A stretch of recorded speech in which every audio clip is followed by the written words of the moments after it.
옛날에 한 임금이 살고 있었습니다. 임금은 절세미인이지만 질투가 심한 여자를 왕비로 두었는데 여러 해가 지나도록 자식이 없었습니다. 더 늙기 전에 자식을 봐야 할 텐데 왕의 고민은 깊어졌습니다. 어느 날 용한 점쟁이가 임금을 찾아왔습니다. 남쪽을 향해 계속 가시면 귀인을 만날 것입니다. 그 사람은 임금님의 인연이자 임금님의 깊은 고민을 해결해 줄 여인입니다. 임금은 바로 평상복으로 옷을 갈아입고 말에 올라탔습니다. 그리고 점쟁이의 말을 따라 남쪽을 향해 길을 나섰지요. 그런데 가면 갈수록 사람은 보이지 않고 주변은 허허벌판이 되었습니다. 금방 해가 졌습니다. 임금은 하늘의 남십자성을 길잡이 삼아 컴컴한 길을 헤쳐나갔습니다. 다행히 저 멀리 불빛이 보였지요. 가까이 다가가 보니 금방이라도 쓰러질 것 같은 낡은 오두막집 한 채가 있었습니다. 낡아서 구멍이 뚫린 문풍지 사이로 젊은 세 자매가 이야기를 나누고 있는 것이 보였습니다. 첫째가 말했습니다. 난 지체 높은 집에 시집가서 수나 놓으면서 살고 싶어. 고운 옷을 입고서 꽃자수를 놓으면 얼마나 행복할까? 이번에는 둘째가 말했어요. 나는 돈 많은 상인 집에 시집갈래. 그럼 귀한 물건들을 매일 볼 수 있겠지? 난 세상의 진귀한 물건들을 실컷 보면서 사는 게 소원이야. 언니들이 푸념과 소망이 섞인 말들을 주고받는 동안 막내는 가만히 앉아 웃기만 했습니다. 첫째가 그런 막내에게 물었습니다. 막내야, 너는 어떤 집에 시집가고 싶니? 나는 집안은 상관없어. 그냥 아들, 딸 이렇게 삼남매를 낳아서 오순도순 행복하게 살고 싶어. 그 말들을 밖에서 몰래 듣고 있던 임금이 무릎을 탁 쳤습니다. 저 여인이 내 귀인이로구나. 임금은 곧바로 오두막집의 대문을 두드렸습니다. 집주인이 깜짝 놀라며 밖으로 나왔습니다. 사람이 잘 다니지 않는 길에 손님이 찾아오니 놀란 것입니다. 지나가는 나그네인데 하룻밤 신세를 질 수 있겠습니까?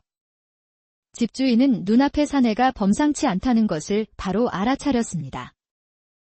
들어오시지요. 집주인은 세 자매에게 저녁상을 차리라고 이른 후 임금을 방으로 안내했습니다. 이 밤중에 이 외진 곳까지 어인 이르신지요. 임금은 솔직하게 말했습니다. 실은 제가 혼인을 하고서도 몇 년이 지나도록 자식이 없습니다. 그래서 둘째 짝을 찾고 있는 중입니다. 용한 점쟁이가 이 집에 제 짝이 있다고 하여 찾아왔습니다. 한편 준수한 외모의 건장한 사내가 집으로 찾아오자 세 자매 사이에는 한바탕 소란이 났습니다. 내가 저녁상을 들고 들어갈게. 아니야. 내가 무거운 걸 잘 드니까 내가 들어가는 게 맞아. 첫째와 둘째가 서로 자기가 상을 들고 들어가겠다고 실랑이를 벌이는 사이 막내딸이 슬쩍 밥상을 들고 방으로 들어갔습니다. 그리고는 임금 앞에 밥상을 내려놓은 후 다소곳하게 방을 나갔지요. 임금은 바로 막내딸을 알아보았습니다. 방금 들어온 처자와 인연을 맺고 싶습니다. 임금의 말에 집주인은 머리를 극적였습니다. 하지만 그 아이는 막내인 거려. 위로 제 언니들이 아직 결혼을 하지 못하고 있는데. 그러자 임금이 말했습니다. 그건 걱정하지 않아도 됩니다. 첫째와 둘째가 각자 원하는 짝과 혼인할 수 있도록 제가 돕겠습니다. 그렇게 외딴 곳 오두막에 살면서 결혼을 하지 못하고 있던 세 자매가 한 번에 결혼을 하게 되었습니다. 임금은 지체 높은 사내와 큰 딸을 짝지어 주었고 나라에서 부유하기로 소문난 상인과 둘째 딸이 혼인할 수 있도록 해주었습니다. 그리고 막내딸은 임금의 둘째 왕비가 되었습니다. 그리고 2달이 지나지 않아 아이를 임신하였지요. 임금은 말로 표현할 수 없을 정도로 기뻤습니다. 그는 새 왕비에게 아름다운 정각을 선물하고 온갖 귀한 것들을 주었습니다. 하지만 궁궐의 모든 사람이 새 왕비의 임신을 기뻐한 것은 아니었습니다. 새 왕비를 어떻게 하면 쫓아낼 수 있을까 온종일 궁리하는 사람이 있었으니 바로 큰 왕비였습니다. 시골 천것이 감히 내 자리를 위협해. 큰 왕비는 임금의 앞에서는 새 왕비의 임신을 기뻐하는 척하였습니다. 그리고 새 왕비가 아기를 낳는 날 해산을 돕겠다는 핑계를 대고 산방에 들어갔습니다. 품속에는 갓 태어난 새끼 고양이를 몰래 숨기고 있었지요. 새 왕비가 아기를 낳는 순간 큰 왕비는 아기와 고양이를 바꿔치기 했습니다. 그리고 큰 소리로 외쳤습니다. 이게 무슨 일이람. 아이가 아니라 고양이 새끼를 낳았잖아. 끔찍해라. 궁궐이 야단법석이 나서 소란스러운 틈을 타 큰 왕비는 새 왕비가 낳은 아들을 수풀 속에 버리고 돌아왔습니다. 새 왕비는 자신이 고양이를 낳았다는 말을 듣고서 큰 상심에 빠졌습니다. 하지만 왕의 지극정성한 간호와 보살핌 덕에 다시 임신하였습니다. 그리고 또 아들을 낳게 되었는데 그 사실을 아는 것은 큰 왕비뿐이었습니다. 이번에도 큰 왕비는 아이를 동물과 바꿔치기 했지요. 세상에, 이번엔 쥐를 낳았구나. 그리고 궁궐이 소란한 틈을 타서 아이를 또다시 궁궐 밖의 수풀에 내다 버렸습니다. 임금은 연이어 새 왕비가 동물을 낳자 큰 실망에 빠졌습니다. 그때 큰 왕비가 임금에게 속삭였습니다. 계속해서 사람이 아닌 동물을 낳으면 나라의 망조가 들지도 모릅니다. 하늘의 벌을 받게 될 수도 있습니다. 그런 말 마시오. 다음에는 꼭 아이를 낳을 것이오. 임금은 새 왕비에게 한 번 더 기회를 주기로 했습니다. 새 왕비는 해가 지나기 전 또다시 임신을 했지요. 그리고 큰 왕비는 구렁이를 몰래 숨겨 산방에 들어가 이를 꾸몄습니다. 새 왕비가 딸을 낳는 순간 구렁이로 바꿔치기하곤 큰 소리로 외쳤습니다. 에그머니나. 이번엔 구렁이다. 구렁이. 태어난 아이는 숲에 버려지게 되었고 임금은 새 왕비의 거처를 궁궐에서 가장 외딴 구석에 있는 별채로 옮기라고 지시했습니다. 새 왕비가 안쓰럽고 여전히 아끼는 마음이 있었지만 큰 왕비가 말한 것처럼 나라의 망조가 드는 것은 피해야 했습니다. 새 왕비는 별채에 갇혀 매일 눈물을 흘리며 지내게 되었지요. 한편 큰 왕비가 버렸던 새 아이는 다행히 죽지 않고 살아 있었습니다. 숲에서 살고 있던 늙은 노부가 새 아이를 발견하곤 거두어 키웠던 것입니다. 자식이 없었던 노부는 정성껏 아이들을 키웠습니다. 시간이 흘러 아이들은 쑥쑥 자랐습니다. 첫째가 8살이 되던 해, 노부는 큰 병에 걸리고 말았습니다. 마지막 순간이 찾아왔습니다. 노부는 아이들을 불러 말했습니다. 얘들아, 너희들을 낳아준 부모님은 따로 있으시다. 네. 아버지, 그게 무슨 말씀이세요? 너희들에게 숨겨진 사연이 있을 것이다. 꼭 부모님을 찾거라. 그러기 위해서는 옥새를 얻어야 한다. 옥새요. 그게 뭔가요? 저 멀리 서쪽 나라에 가면 말하는 새가 있다더구나. 그 새를 옥새라고 부른다지. 옥새는 세상의 진실을 밝혀준다고 하니 꼭 옥새를 얻어서 너희들 부모님을 찾거라. 그것이 내 유언이다. 그렇게 노부부는 유언을 남긴 후 숨을 거뒀습니다. 삼남매는 엉엉 울면서 정성껏 노부의 장례를 치렀습니다. 그리고 유언을 지키기 위해 서쪽을 향해 길을 떠났지요. 삼남매는 하염없이 걸었으나 어디서 옥새를 찾을 수 있는지 알 수가 없었습니다. 먹을 것은 전부 떨어졌고 더 이상 걸을 수 없을 정도로 지쳤습니다. 삼남매는 그대로 바닥에 주저앉아 울기 시작했습니다. 그때 웬 백발노인이 나타나 그들에게 다가왔습니다. 왜 그렇게 울고 있느냐? 그러자 첫째가 말했습니다. 저희는 옥새를 찾고 있습니다. 그런데 어디로 가야 할지조차 알 수가 없어서 이렇게 울고 있습니다. 옥새를 찾으러 왔다니. 혹시 옥새가 어디에 있는지 아시나요? 그러자 노인이 고개를 끄덕였습니다. 하지만 옥새를 찾았다는 사람을 지금까지 본 적이 없다. 다들 돌아오지도 못했지.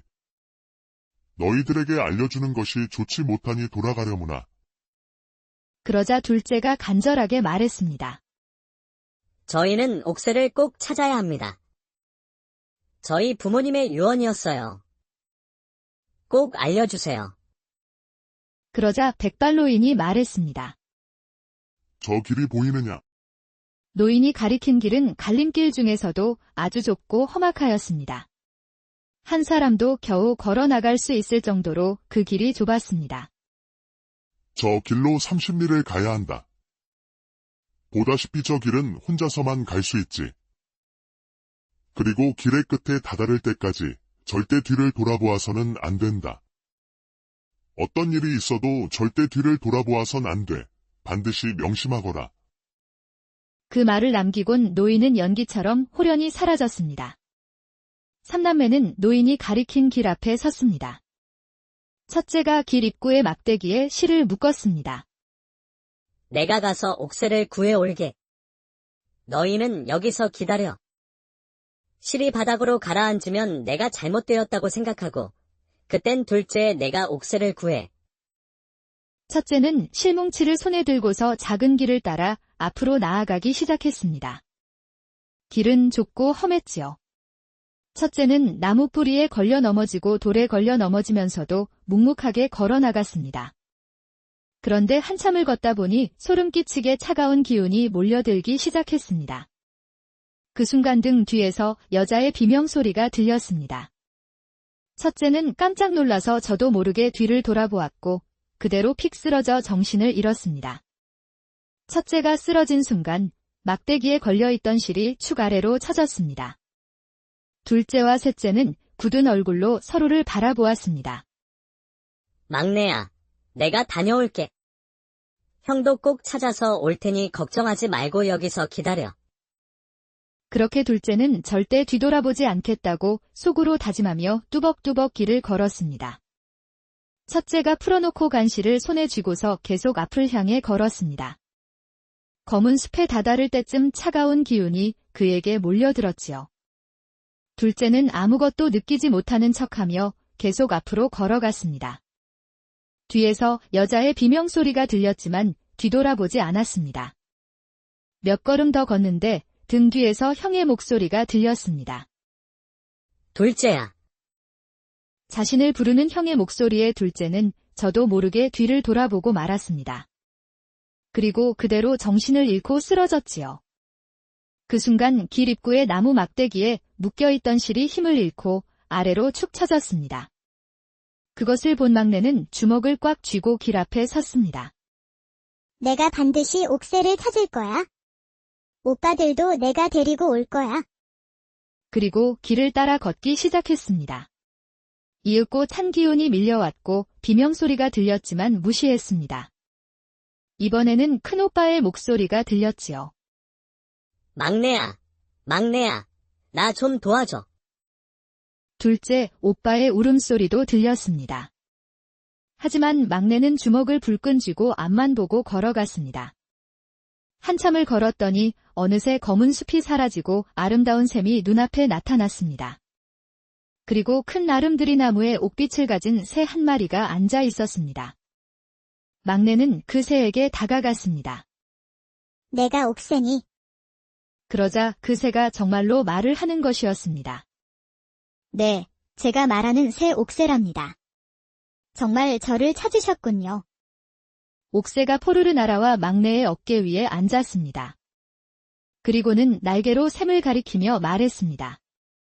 저 샘물을 한 병 담아가세요. 쓸 곳이 있답니다.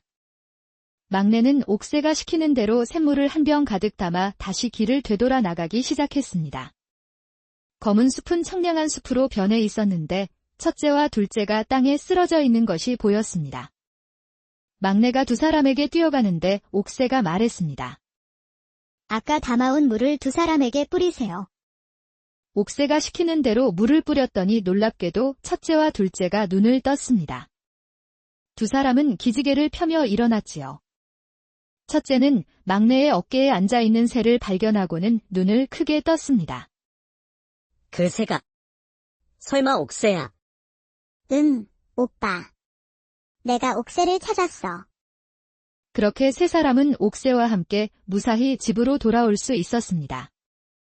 그리고 삼남매가 말하는 새를 얻었다는 소문이 널리 퍼졌습니다. 그 소문은 임금의 귀에까지 들어갔지요. 참으로 신기하구나. 말하는 새라니. 직접 가서 봐야겠다. 신하들을 거느린 임금이 큰 왕비와 함께 삼남매의 집에 도착했습니다. 삼남매는 기절할 듯이 놀랐지만 공손하게 인사를 올렸습니다. 임금은 반듯하고 곱게 생긴 아이들의 모습에 흐뭇하게 웃으며 말했습니다. 참 어여쁜 아이들이구나. 너희들이 말하는 새를 얻었다는 이야기를 들었다. 그것이 정말이냐? 네, 옥새라고 합니다. 막내가 제 어깨 위에 앉아있는 옥새를 보여주며 말했습니다. 하지만 옥새는 아무런 말을 하지 않고 평범한 새처럼 가만히 있었지요. 당황한 첫째가 우선 술상을 차려오겠다고 말한 후 다 함께 부엌으로 갔습니다. 오빠, 정말 임금님이야? 임금님께 어떻게 대접해드려야 해? 삼남매는 임금을 어떻게 대접해야 할지 몰라 허둥대고 있는데 옥새가 말했습니다. 오이를 얇게 썰어서 그 위에 모래를 뿌리세요. 옥새의 말에 첫째가 화들짝 놀랐습니다. 임금님이 드실 음식에 모래라니. 제 말을 믿고 그대로 하세요. 삼남매는 옥새가 시키는 대로 술상을 준비했습니다. 오이를 썰어 그 위에 고운 모래를 뿌렸지요. 아이들이 준비해온 술상을 받은 임금이 웃으면서 술 한 잔을 들이켰습니다. 그러자 옆에 앉아있던 큰 왕비가 오이를 하나 집어 임금의 입에 넣어 주었지요. 임금의 입에서 모래 씹히는 소리가 들렸습니다. 그제야 오이 위에 올려져 있는 것이 모래라는 것을 눈치챈 왕비가 소리쳤습니다. 괘씸하구나. 감히 임금님께 모래를 뿌린 음식을 올리다니. 임금은 입에 든 것을 뱉고는 삼남매에게 차분하게 물었습니다. 어쩐지 아이들에게 화가 나지 않았지요. 왜 그리 한 것이냐? 그것이 그 순간 옥새가 날아오르더니 임금의 앞에 멈춰 서서는 말했습니다. 아비가 제대로 해준 것이 없으니 대접할 것이 모래가 전부이지요. 옥새의 말에 그곳에 있던 모든 사람들이 깜짝 놀랐습니다. 아비라니? 그게 무슨 말인? 고양이 새끼라고 내버리고 쥐새끼라고 내버리고 구렁이 새끼라고 내버린 임금님의 자식들입니다. 한 사람의 말만 듣고서 그렇게 귀한 자식들을 내버리셨지요. 잠시만. 이 아이들이 내 자식들이라고.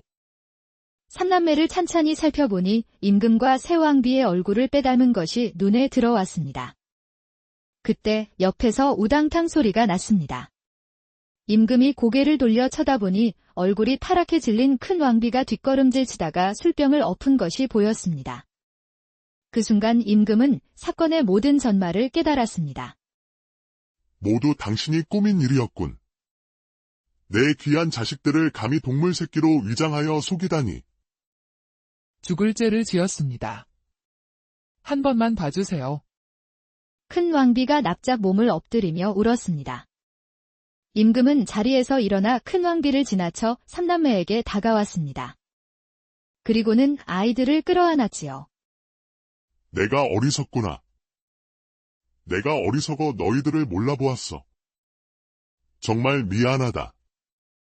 임금은 큰 왕비를 숲속에 남겨두고서 아이들과 함께 궁궐로 돌아왔습니다. 그리고 바로 새 왕비가 갇혀있는 별채를 찾아갔지요. 새 왕비는 새 아이들을 보니 가슴이 두근거리는 것을 느꼈습니다. 우리의 아이들이요. 너무 늦게 만나게 해주어 미안하오. 내가 어리석어 우리 아이들이 숲에 버려져 자라야 했소. 내 잘못을 용서해 주오. 삼남매는 어머니의 품에 안겨 눈물을 흘렸습니다. 새 왕비와 임금도 기쁨의 눈물을 흘렸지요. 그 후 임금은 삼남매를 왕자와 공주로 책봉하였고 새 왕비는 다시 정식 왕비의 자리를 되찾았습니다.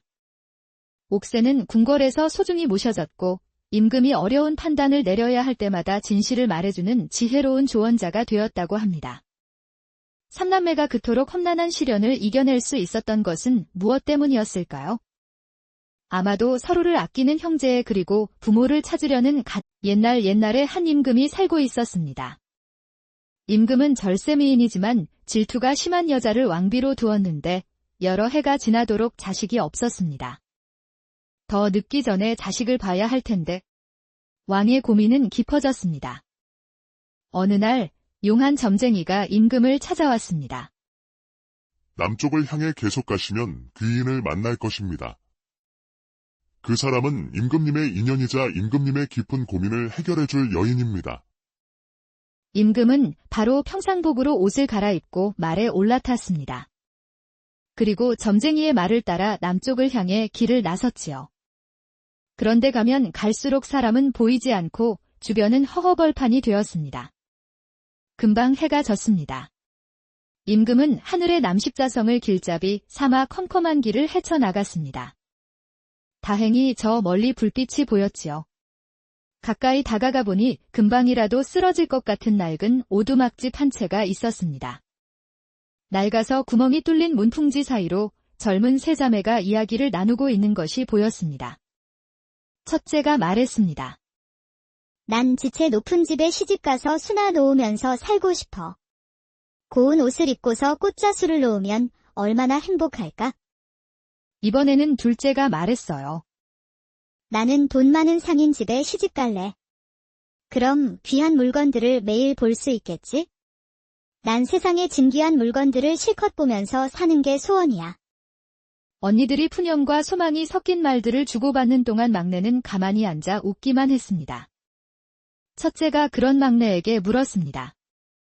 막내야, 너는 어떤 집에 시집가고 싶니? 나는 집안은 상관없어. 그냥 아들, 딸 이렇게 삼남매를 낳아서 오순도순 행복하게 살고 싶어. 그 말들을 밖에서 몰래 듣고 있던 임금이 무릎을 탁 쳤습니다. 저 여인이 내 귀인이로구나. 임금은 곧바로 오두막집의 대문을 두드렸습니다. 집주인이 깜짝 놀라며 밖으로 나왔습니다. 사람이 잘 다니지 않는 길에 손님이 찾아오니 놀란 것입니다. 지나가는 나그네인데 하룻밤 신세를 질 수 있겠습니까? 집주인은 눈앞의 사내가 범상치 않다는 것을 바로 알아차렸습니다.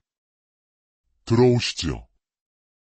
집주인은 세 자매에게 저녁상을 차리라고 이른 후 임금을 방으로 안내했습니다.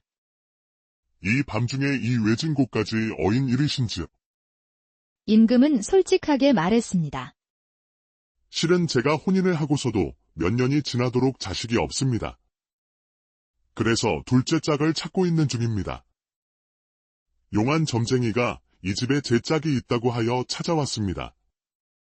한편 준수한 외모의 건장한 사내가 집으로 찾아오자 세 자매 사이에는 한바탕 소란이 났습니다. 내가 저녁상을 들고 들어갈게. 아니야. 내가 무거운 걸 잘 드니까 내가 들어가는 게 맞아. 첫째와 둘째가 서로 자기가 상을 들고 들어가겠다고 실랑이를 벌이는 사이 막내딸이 슬쩍 밥상을 들고 방으로 들어갔습니다. 그리고는 임금 앞에 밥상을 내려놓은 후 다소곳하게 방을 나갔지요. 임금은 바로 막내딸을 알아보았습니다. 방금 들어온 처자와 인연을 맺고 싶습니다. 임금의 말에 집주인은 머리를 극적였습니다. 하지만 그 아이는 막내인 거려. 위로 제 언니들이 아직 결혼을 하지 못하고 있는데. 그러자 임금이 말했습니다. 그건 걱정하지 않아도 됩니다. 첫째와 둘째가 각자 원하는 짝과 혼인할 수 있도록 제가 돕겠습니다. 그렇게 외딴 곳 오두막에 살면서 결혼을 하지 못하고 있던 세 자매가 한 번에 결혼을 하게 되었습니다. 임금은 지체 높은 사내와 큰 딸을 짝지어 주었고 나라에서 부유하기로 소문난 상인과 둘째 딸이 혼인할 수 있도록 해주었습니다. 그리고 막내딸은 임금의 둘째 왕비가 되었습니다. 그리고 2달이 지나지 않아 아이를 임신하였지요. 임금은 말로 표현할 수 없을 정도로 기뻤습니다. 그는 새 왕비에게 아름다운 정각을 선물하고 온갖 귀한 것들을 주었습니다. 하지만 궁궐의 모든 사람이 새 왕비의 임신을 기뻐한 것은 아니었습니다. 새 왕비를 어떻게 하면 쫓아낼 수 있을까 온종일 궁리하는 사람이 있었으니 바로 큰 왕비였습니다. 시골 천것이 감히 내 자리를 위협해. 큰 왕비는 임금의 앞에서는 새 왕비의 임신을 기뻐하는 척하였습니다. 그리고 새 왕비가 아기를 낳는 날 해산을 돕겠다는 핑계를 대고 산방에 들어갔습니다. 품속에는 갓 태어난 새끼 고양이를 몰래 숨기고 있었지요. 새 왕비가 아기를 낳는 순간 큰 왕비는 아기와 고양이를 바꿔치기 했습니다. 그리고 큰 소리로 외쳤습니다. 이게 무슨 일이람. 아이가 아니라 고양이 새끼를 낳았잖아. 끔찍해라. 궁궐이 야단법석이 나서 소란스러운 틈을 타 큰 왕비는 새 왕비가 낳은 아들을 수풀 속에 버리고 돌아왔습니다. 새 왕비는 자신이 고양이를 낳았다는 말을 듣고서 큰 상심에 빠졌습니다. 하지만 왕의 지극정성한 간호와 보살핌 덕에 다시 임신하였습니다. 그리고 또 아들을 낳게 되었는데 그 사실을 아는 것은 큰 왕비뿐이었습니다. 이번에도 큰 왕비는 아이를 동물과 바꿔치기 했지요. 세상에, 이번엔 쥐를 낳았구나. 그리고 궁궐이 소란한 틈을 타서 아이를 또다시 궁궐 밖의 수풀에 내다 버렸습니다. 임금은 연이어 새 왕비가 동물을 낳자 큰 실망에 빠졌습니다. 그때 큰 왕비가 임금에게 속삭였습니다. 계속해서 사람이 아닌 동물을 낳으면 나라의 망조가 들지도 모릅니다. 하늘의 벌을 받게 될 수도 있습니다. 그런 말 마시오. 다음에는 꼭 아이를 낳을 것이오. 임금은 새 왕비에게 한 번 더 기회를 주기로 했습니다. 새 왕비는 해가 지나기 전 또다시 임신을 했지요. 그리고 큰 왕비는 구렁이를 몰래 숨겨 산방에 들어가 이를 꾸몄습니다. 새 왕비가 딸을 낳는 순간 구렁이로 바꿔치기하곤 큰 소리로 외쳤습니다. 에그머니나. 이번엔 구렁이다. 구렁이. 태어난 아이는 숲에 버려지게 되었고 임금은 새 왕비의 거처를 궁궐에서 가장 외딴 구석에 있는 별채로 옮기라고 지시했습니다. 새 왕비가 안쓰럽고 여전히 아끼는 마음이 있었지만 큰 왕비가 말한 것처럼 나라의 망조가 드는 것은 피해야 했습니다. 새 왕비는 별채에 갇혀 매일 눈물을 흘리며 지내게 되었지요. 한편 큰 왕비가 버렸던 새 아이는 다행히 죽지 않고 살아 있었습니다. 숲에서 살고 있던 늙은 노부가 새 아이를 발견하곤 거두어 키웠던 것입니다. 자식이 없었던 노부는 정성껏 아이들을 키웠습니다. 시간이 흘러 아이들은 쑥쑥 자랐습니다. 첫째가 8살이 되던 해, 노부는 큰 병에 걸리고 말았습니다. 마지막 순간이 찾아왔습니다. 노부는 아이들을 불러 말했습니다. 얘들아, 너희들을 낳아준 부모님은 따로 있으시다. 네. 아버지, 그게 무슨 말씀이세요? 너희들에게 숨겨진 사연이 있을 것이다. 꼭 부모님을 찾거라. 그러기 위해서는 옥새를 얻어야 한다. 옥새요. 그게 뭔가요? 저 멀리 서쪽 나라에 가면 말하는 새가 있다더구나. 그 새를 옥새라고 부른다지. 옥새는 세상의 진실을 밝혀준다고 하니 꼭 옥새를 얻어서 너희들 부모님을 찾거라. 그것이 내 유언이다. 그렇게 노부부는 유언을 남긴 후 숨을 거뒀습니다. 삼남매는 엉엉 울면서 정성껏 노부의 장례를 치렀습니다. 그리고 유언을 지키기 위해 서쪽을 향해 길을 떠났지요. 삼남매는 하염없이 걸었으나 어디서 옥새를 찾을 수 있는지 알 수가 없었습니다. 먹을 것은 전부 떨어졌고 더 이상 걸을 수 없을 정도로 지쳤습니다. 삼남매는 그대로 바닥에 주저앉아 울기 시작했습니다. 그때 웬 백발노인이 나타나 그들에게 다가왔습니다. 왜 그렇게 울고 있느냐? 그러자 첫째가 말했습니다. 저희는 옥새를 찾고 있습니다. 그런데 어디로 가야 할지조차 알 수가 없어서 이렇게 울고 있습니다. 옥새를 찾으러 왔다니. 혹시 옥새가 어디에 있는지 아시나요? 그러자 노인이 고개를 끄덕였습니다. 하지만 옥새를 찾았다는 사람을 지금까지 본 적이 없다. 다들 돌아오지도 못했지. 너희들에게 알려주는 것이 좋지 못하니 돌아가려무나. 그러자 둘째가 간절하게 말했습니다. 저희는 옥새를 꼭 찾아야 합니다. 저희 부모님의 유언이었어요. 꼭 알려주세요. 그러자 백발노인이 말했습니다. 저 길이 보이느냐? 노인이 가리킨 길은 갈림길 중에서도 아주 좁고 험악하였습니다. 한 사람도 겨우 걸어 나갈 수 있을 정도로 그 길이 좁았습니다. 저 길로 30리를 가야 한다. 보다시피 저 길은 혼자서만 갈 수 있지. 그리고 길의 끝에 다다를 때까지 절대 뒤를 돌아보아서는 안 된다. 어떤 일이 있어도 절대 뒤를 돌아보아선 안 돼. 반드시 명심하거라. 그 말을 남기곤 노인은 연기처럼 호련히 사라졌습니다. 삼남매는 노인이 가리킨 길 앞에 섰습니다. 첫째가 길 입구의 막대기에 실을 묶었습니다. 내가 가서 옥새를 구해올게. 너희는 여기서 기다려. 실이 바닥으로 가라앉으면 내가 잘못되었다고 생각하고 그땐 둘째에 내가 옥새를 구해. 첫째는 실뭉치를 손에 들고서 작은 길을 따라 앞으로 나아가기 시작했습니다. 길은 좁고 험했지요. 첫째는 나무 뿌리에 걸려 넘어지고 돌에 걸려 넘어지면서도 묵묵하게 걸어 나갔습니다. 그런데 한참을 걷다 보니 소름 끼치게 차가운 기운이 몰려들기 시작했습니다. 그 순간 등 뒤에서 여자의 비명소리가 들렸습니다. 첫째는 깜짝 놀라서 저도 모르게 뒤를 돌아보았고 그대로 픽 쓰러져 정신을 잃었습니다. 첫째가 쓰러진 순간 막대기에 걸려있던 실이 축 아래로 쳐졌습니다. 둘째와 셋째는 굳은 얼굴로 서로를 바라보았습니다. 막내야, 내가 다녀올게. 형도 꼭 찾아서 올 테니 걱정하지 말고 여기서 기다려. 그렇게 둘째는 절대 뒤돌아보지 않겠다고 속으로 다짐하며 뚜벅뚜벅 길을 걸었습니다. 첫째가 풀어놓고 간 실을 손에 쥐고서 계속 앞을 향해 걸었습니다. 검은 숲에 다다를 때쯤 차가운 기운이 그에게 몰려들었지요.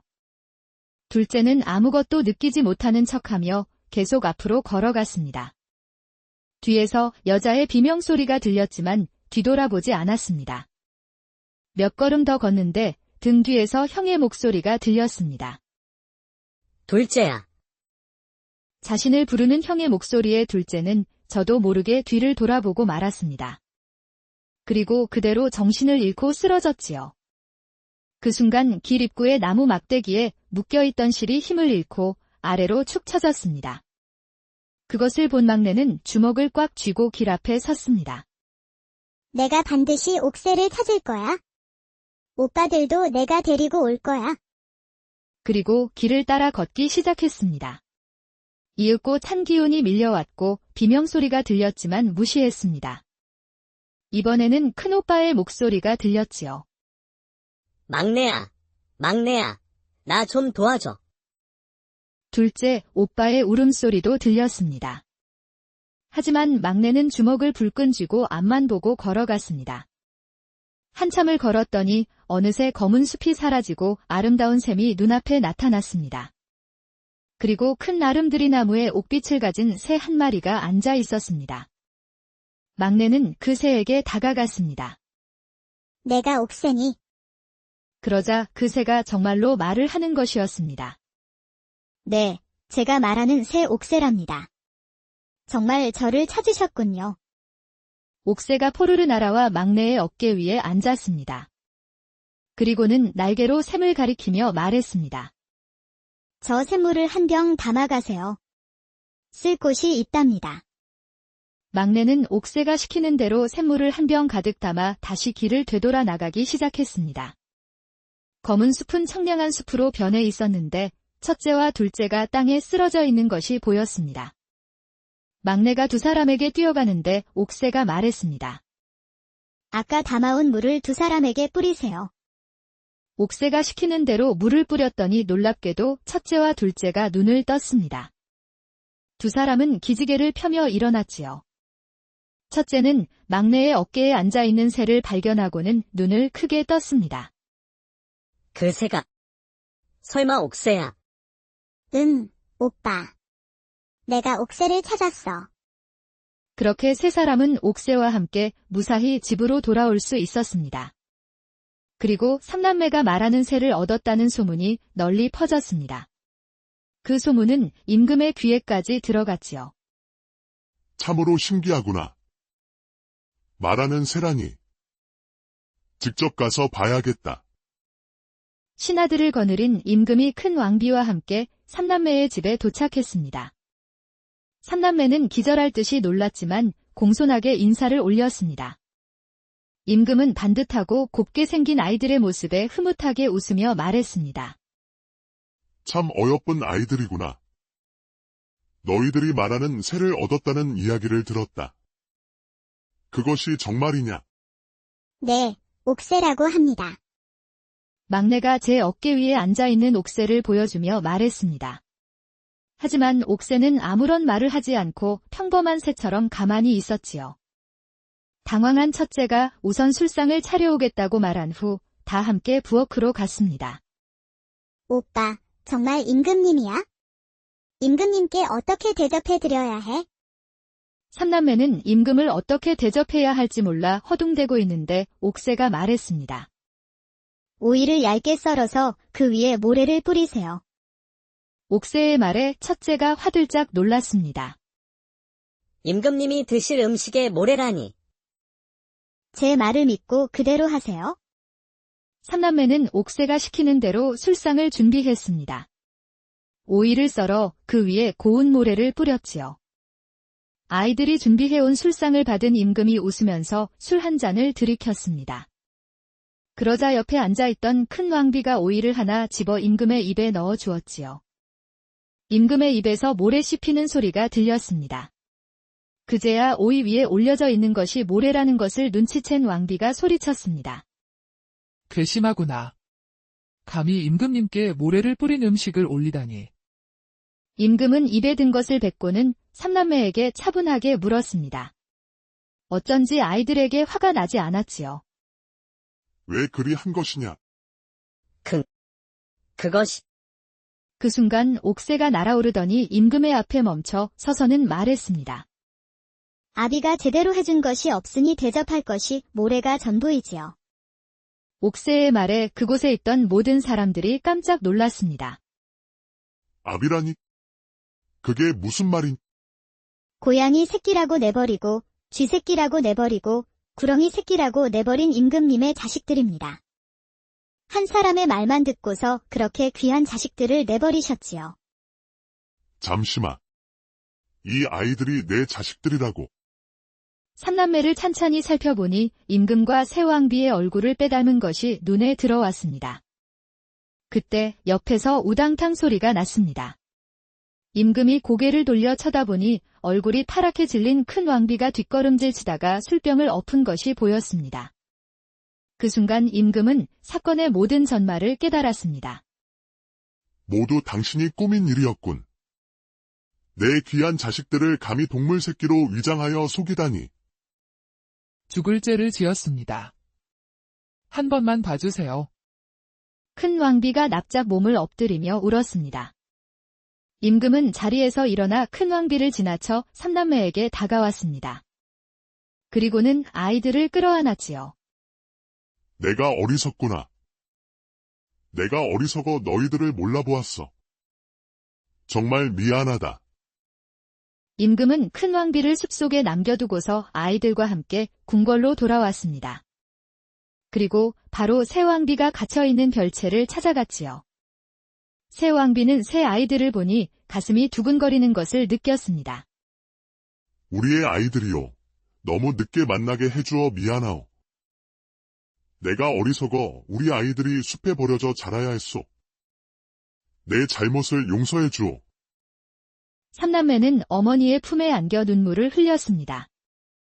새 왕비와 임금도 기쁨의 눈물을 흘렸지요. 그 후 임금은 삼남매를 왕자와 공주로 책봉하였고 새 왕비는 다시 정식 왕비의 자리를 되찾았습니다. 옥새는 궁궐에서 소중히 모셔졌고 임금이 어려운 판단을 내려야 할 때마다 진실을 말해주는 지혜로운 조언자가 되었다고 합니다. 삼남매가 그토록 험난한 시련을 이겨낼 수 있었던 것은 무엇 때문이었을까요? 아마도 서로를 아끼는 형제 그리고 부모를 찾으려는 옛날에 한 임금이 살고 있었습니다. 임금은 절세미인이지만 질투가 심한 여자를 왕비로 두었는데 여러 해가 지나도록 자식이 없었습니다. 더 늦기 전에 자식을 봐야 할 텐데 왕의 고민은 깊어졌습니다. 어느 날 용한 점쟁이가 임금을 찾아왔습니다. 남쪽을 향해 계속 가시면 귀인을 만날 것입니다. 그 사람은 임금님의 인연이자 임금님의 깊은 고민을 해결해줄 여인입니다. 임금은 바로 평상복으로 옷을 갈아입고 말에 올라탔습니다. 그리고 점쟁이의 말을 따라 남쪽을 향해 길을 나섰지요. 그런데 가면 갈수록 사람은 보이지 않고 주변은 허허벌판이 되었습니다. 금방 해가 졌습니다. 임금은 하늘의 남십자성을 길잡이 삼아 컴컴한 길을 헤쳐나갔습니다. 다행히 저 멀리 불빛이 보였지요. 가까이 다가가 보니 금방이라도 쓰러질 것 같은 낡은 오두막집 한 채가 있었습니다. 낡아서 구멍이 뚫린 문풍지 사이로 젊은 세 자매가 이야기를 나누고 있는 것이 보였습니다. 첫째가 말했습니다. 난 지체 높은 집에 시집가서 수나 놓으면서 살고 싶어. 고운 옷을 입고서 꽃자수를 놓으면 얼마나 행복할까? 이번에는 둘째가 말했어요. 나는 돈 많은 상인 집에 시집갈래. 그럼 귀한 물건들을 매일 볼 수 있겠지? 난 세상의 진귀한 물건들을 실컷 보면서 사는 게 소원이야. 언니들이 푸념과 소망이 섞인 말들을 주고받는 동안 막내는 가만히 앉아 웃기만 했습니다. 첫째가 그런 막내에게 물었습니다. 막내야, 너는 어떤 집에 시집가고 싶니? 나는 집안은 상관없어. 그냥 아들, 딸 이렇게 삼남매를 낳아서 오순도순 행복하게 살고 싶어. 그 말들을 밖에서 몰래 듣고 있던 임금이 무릎을 탁 쳤습니다. 저 여인이 내 귀인이로구나. 임금은 곧바로 오두막집의 대문을 두드렸습니다. 집주인이 깜짝 놀라며 밖으로 나왔습니다.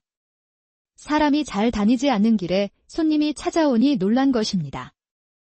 지나가는 나그네인데 하룻밤 신세를 질 수 있겠습니까? 집주인은 눈앞의 사내가 범상치 않다는 것을 바로 알아차렸습니다. 들어오시지요. 집주인은 세 자매에게 저녁상을 차리라고 이른 후 임금을 방으로 안내했습니다. 이 밤중에 이 외진 곳까지 어인 이르신지요. 임금은 솔직하게 말했습니다.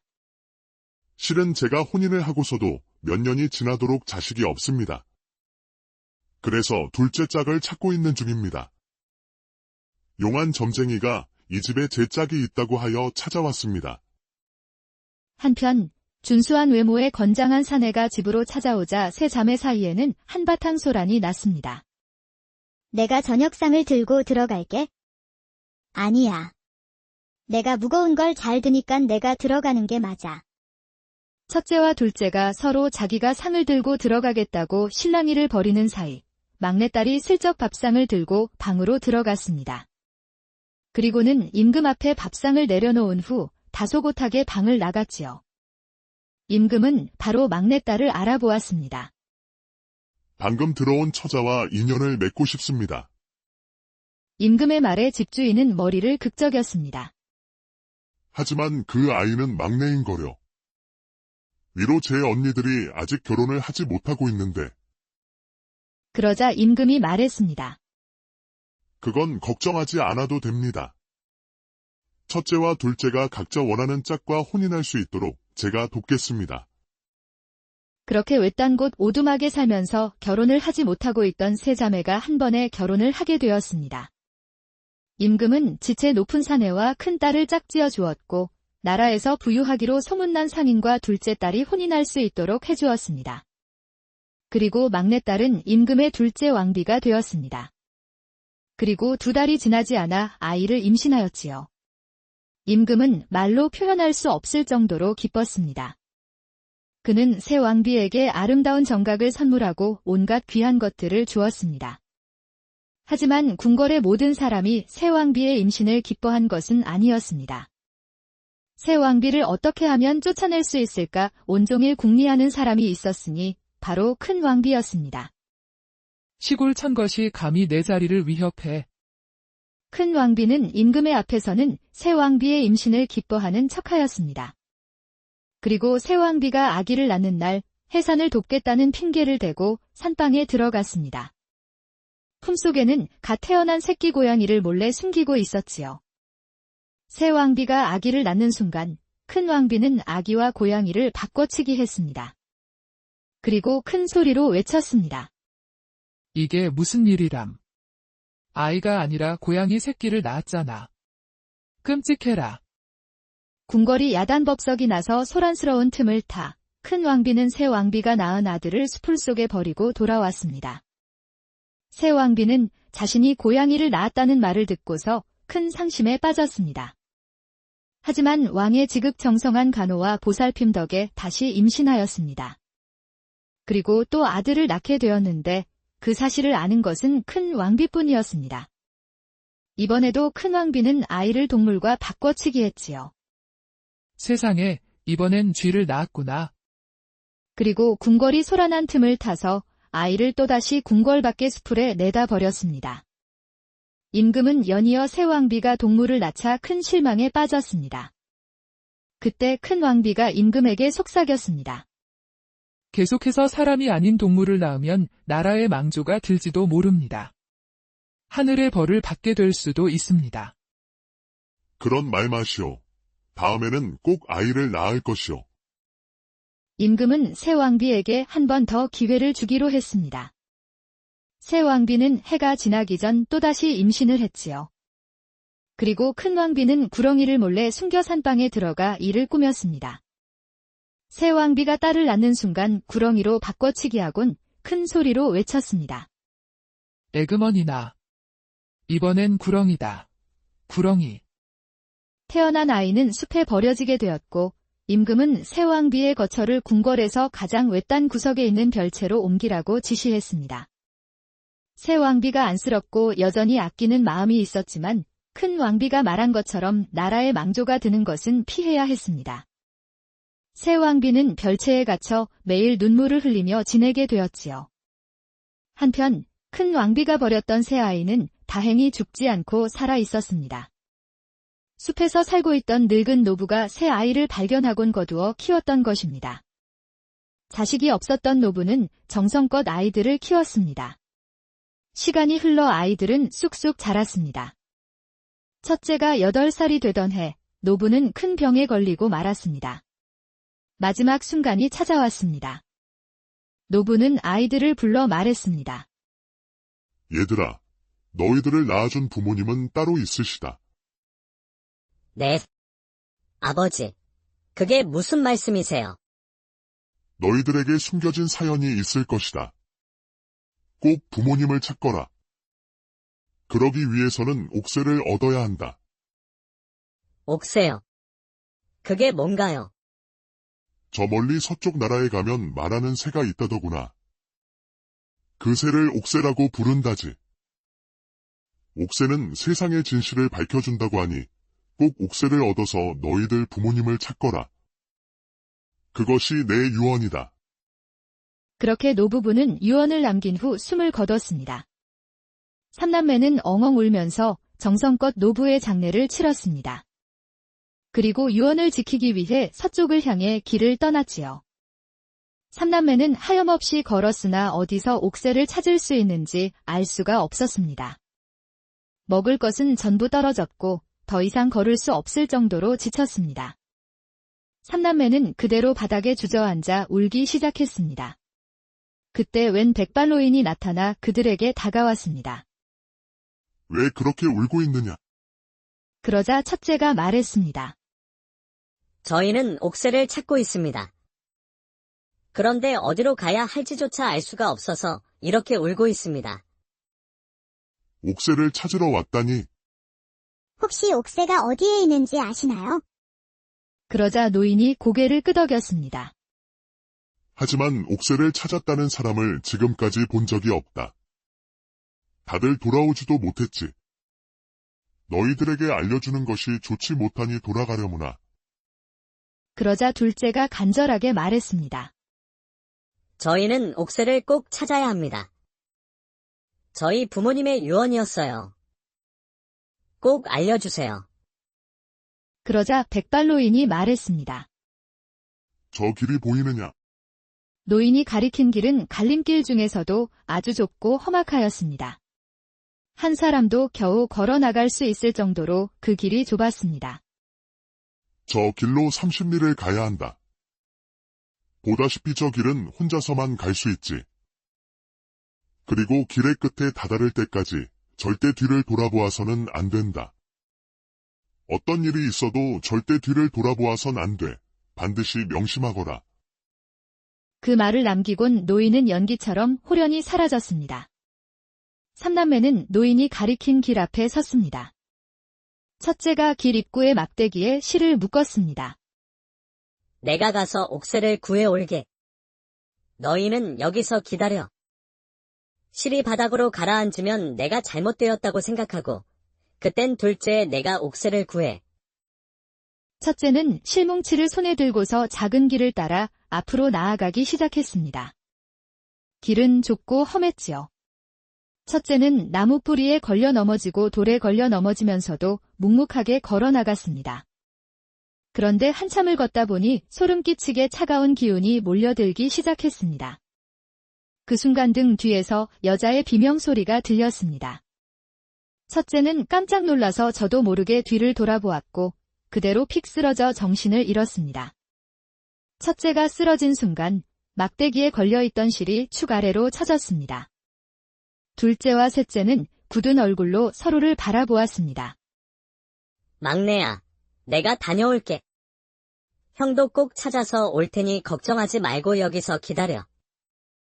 그렇게 둘째는 절대 뒤돌아보지 않겠다고 속으로 다짐하며 뚜벅뚜벅 길을 걸었습니다. 첫째가 풀어놓고 간 실을 손에 쥐고서 계속 앞을 향해 걸었습니다. 검은 숲에 다다를 때쯤 차가운 기운이 그에게 몰려들었지요. 둘째는 아무것도 느끼지 못하는 척하며 계속 앞으로 걸어갔습니다. 뒤에서 여자의 비명소리가 들렸지만 뒤돌아보지 않았습니다. 몇 걸음 더 걷는데 등 뒤에서 형의 목소리가 들렸습니다. 둘째야. 자신을 부르는 형의 목소리에 둘째는 저도 모르게 뒤를 돌아보고 말았습니다. 그리고 그대로 정신을 잃고 쓰러졌지요. 그 순간 길 입구의 나무 막대기에 묶여있던 실이 힘을 잃고 아래로 축 처졌습니다. 그것을 본 막내는 주먹을 꽉 쥐고 길 앞에 섰습니다. 내가 반드시 옥새를 찾을 거야. 오빠들도 내가 데리고 올 거야. 그리고 길을 따라 걷기 시작했습니다. 이윽고 찬 기운이 밀려왔고 비명소리가 들렸지만 무시했습니다. 이번에는 큰오빠의 목소리가 들렸지요. 막내야, 막내야, 나 좀 도와줘. 둘째, 오빠의 울음소리도 들렸습니다. 하지만 막내는 주먹을 불끈 쥐고 앞만 보고 걸어갔습니다. 한참을 걸었더니 어느새 검은 숲이 사라지고 아름다운 샘이 눈앞에 나타났습니다. 그리고 큰 나름들이 나무에 옥빛을 가진 새 한 마리가 앉아 있었습니다. 막내는 그 새에게 다가갔습니다. 내가 옥새니. 그러자 그 새가 정말로 말을 하는 것이었습니다. 네, 제가 말하는 새 옥새랍니다. 정말 저를 찾으셨군요. 옥새가 포르르 날아와 막내의 어깨 위에 앉았습니다. 그리고는 날개로 샘을 가리키며 말했습니다. 저 샘물을 한 병 담아가세요. 쓸 곳이 있답니다. 막내는 옥새가 시키는 대로 샘물을 한 병 가득 담아 다시 길을 되돌아 나가기 시작했습니다. 검은 숲은 청량한 숲으로 변해 있었는데 첫째와 둘째가 땅에 쓰러져 있는 것이 보였습니다. 막내가 두 사람에게 뛰어가는데 옥새가 말했습니다. 아까 담아온 물을 두 사람에게 뿌리세요. 옥새가 시키는 대로 물을 뿌렸더니 놀랍게도 첫째와 둘째가 눈을 떴습니다. 두 사람은 기지개를 펴며 일어났지요. 첫째는 막내의 어깨에 앉아있는 새를 발견하고는 눈을 크게 떴습니다. 그 새가. 설마 옥새야. 오빠. 내가 옥새를 찾았어. 그렇게 세 사람은 옥새와 함께 무사히 집으로 돌아올 수 있었습니다. 그리고 삼남매가 말하는 새를 얻었다는 소문이 널리 퍼졌습니다. 그 소문은 임금의 귀에까지 들어갔지요. 참으로 신기하구나. 말하는 새라니. 직접 가서 봐야겠다. 신하들을 거느린 임금이 큰 왕비와 함께 삼남매의 집에 도착했습니다. 삼남매는 기절할 듯이 놀랐지만 공손하게 인사를 올렸습니다. 임금은 반듯하고 곱게 생긴 아이들의 모습에 흐뭇하게 웃으며 말했습니다. 참 어여쁜 아이들이구나. 너희들이 말하는 새를 얻었다는 이야기를 들었다. 그것이 정말이냐? 네, 옥새라고 합니다. 막내가 제 어깨 위에 앉아있는 옥새를 보여주며 말했습니다. 하지만 옥새는 아무런 말을 하지 않고 평범한 새처럼 가만히 있었지요. 당황한 첫째가 우선 술상을 차려오겠다고 말한 후 다 함께 부엌으로 갔습니다. 오빠, 정말 임금님이야? 임금님께 어떻게 대접해드려야 해? 삼남매는 임금을 어떻게 대접해야 할지 몰라 허둥대고 있는데 옥새가 말했습니다. 오이를 얇게 썰어서 그 위에 모래를 뿌리세요. 옥새의 말에 첫째가 화들짝 놀랐습니다. 임금님이 드실 음식에 모래라니. 제 말을 믿고 그대로 하세요. 삼남매는 옥새가 시키는 대로 술상을 준비했습니다. 오이를 썰어 그 위에 고운 모래를 뿌렸지요. 아이들이 준비해온 술상을 받은 임금이 웃으면서 술 한 잔을 들이켰습니다. 그러자 옆에 앉아있던 큰 왕비가 오이를 하나 집어 임금의 입에 넣어 주었지요. 임금의 입에서 모래 씹히는 소리가 들렸습니다. 그제야 오이 위에 올려져 있는 것이 모래라는 것을 눈치챈 왕비가 소리쳤습니다. 괘씸하구나. 감히 임금님께 모래를 뿌린 음식을 올리다니. 임금은 입에 든 것을 뱉고는 삼남매에게 차분하게 물었습니다. 어쩐지 아이들에게 화가 나지 않았지요. 왜 그리 한 것이냐? 그것이 그 순간 옥새가 날아오르더니 임금의 앞에 멈춰 서서는 말했습니다. 아비가 제대로 해준 것이 없으니 대접할 것이 모래가 전부이지요. 옥새의 말에 그곳에 있던 모든 사람들이 깜짝 놀랐습니다. 아비라니? 그게 무슨 말인? 고양이 새끼라고 내버리고 쥐 새끼라고 내버리고 구렁이 새끼라고 내버린 임금님의 자식들입니다. 한 사람의 말만 듣고서 그렇게 귀한 자식들을 내버리셨지요. 잠시만. 이 아이들이 내 자식들이라고. 삼남매를 찬찬히 살펴보니 임금과 새 왕비의 얼굴을 빼닮은 것이 눈에 들어왔습니다. 그때 옆에서 우당탕 소리가 났습니다. 임금이 고개를 돌려 쳐다보니 얼굴이 파랗게 질린 큰 왕비가 뒷걸음질 치다가 술병을 엎은 것이 보였습니다. 그 순간 임금은 사건의 모든 전말을 깨달았습니다. 모두 당신이 꾸민 일이었군. 내 귀한 자식들을 감히 동물 새끼로 위장하여 속이다니. 죽을 죄를 지었습니다. 한 번만 봐주세요. 큰 왕비가 납작 몸을 엎드리며 울었습니다. 임금은 자리에서 일어나 큰 왕비를 지나쳐 삼남매에게 다가왔습니다. 그리고는 아이들을 끌어안았지요. 내가 어리석구나. 내가 어리석어 너희들을 몰라보았어. 정말 미안하다. 임금은 큰 왕비를 숲속에 남겨두고서 아이들과 함께 궁궐로 돌아왔습니다. 그리고 바로 새 왕비가 갇혀있는 별채를 찾아갔지요. 새 왕비는 새 아이들을 보니 가슴이 두근거리는 것을 느꼈습니다. 우리의 아이들이요. 너무 늦게 만나게 해주어 미안하오. 내가 어리석어 우리 아이들이 숲에 버려져 자라야 했소. 내 잘못을 용서해 주오. 삼남매는 어머니의 품에 안겨 눈물을 흘렸습니다. 새 왕비와 임금도 기쁨의 눈물을 흘렸지요. 그 후 임금은 삼남매를 왕자와 공주로 책봉하였고 새 왕비는 다시 정식 왕비의 자리를 되찾았습니다. 옥새는 궁궐에서 소중히 모셔졌고 임금이 어려운 판단을 내려야 할 때마다 진실을 말해주는 지혜로운 조언자가 되었다고 합니다.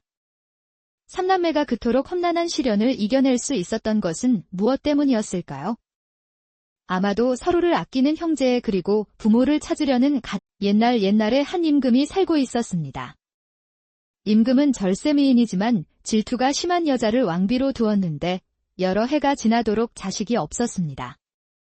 더 늦기 전에 자식을 봐야 할 텐데 왕의 고민은 깊어졌습니다. 어느 날 용한 점쟁이가 임금을 찾아왔습니다. 남쪽을 향해 계속 가시면 귀인을 만날 것입니다. 그 사람은 임금님의 인연이자 임금님의 깊은 고민을 해결해줄 여인입니다. 임금은 바로 평상복으로 옷을 갈아입고 말에 올라탔습니다. 그리고 점쟁이의 말을 따라